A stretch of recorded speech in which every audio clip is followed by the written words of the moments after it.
نحمدہ و نصلی علی رسولہ کریم اما بعد فاعوذ باللہ من الشیطان الرجیم بسم اللہ الرحمن الرحیم.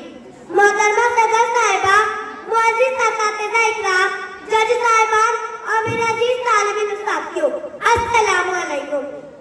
آج مجھے جس موضوع پر لفظ شاعری کا موقع دیا گیا ہے وہ میرے آقا دو جہاں نبی کریم صلی اللہ علیہ وسلم کی سیرت مبارکہ.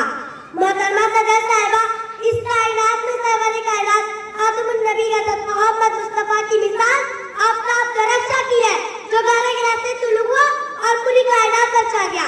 نبی کریم صلی اللہ علیہ وسلم ابھی کائنات کی وہ عظیم ترین شخصیت ہے جس کی نظیر ازل سے ابد تک ممکن نہیں.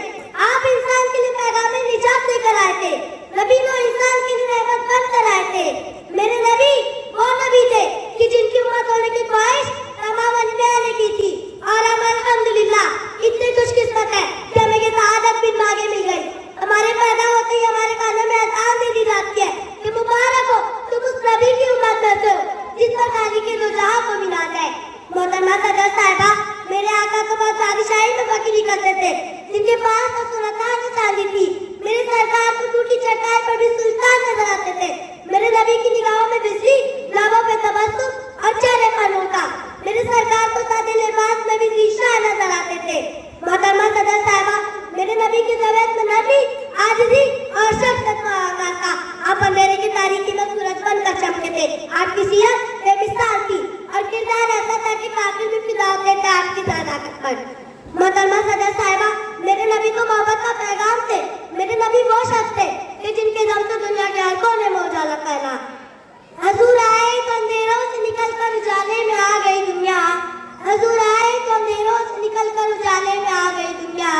سوتے ذہنوں سے زنگوں سے اب جائے چہروں پہ نور آیا. حضور آئے تو لوگوں کو جینے کا شعور آیا.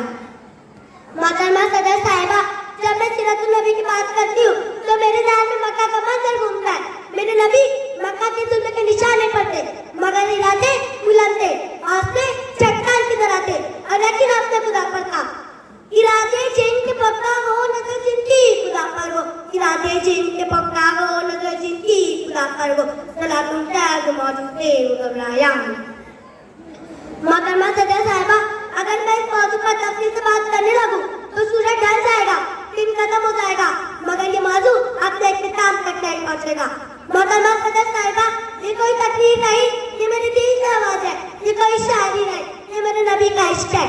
اللہ ہم سب کو نبی کریم صلی اللہ علیہ وسلم کی سیرت پر چلنے کی توفیق عطا فرمائے. آمین. شکریہ.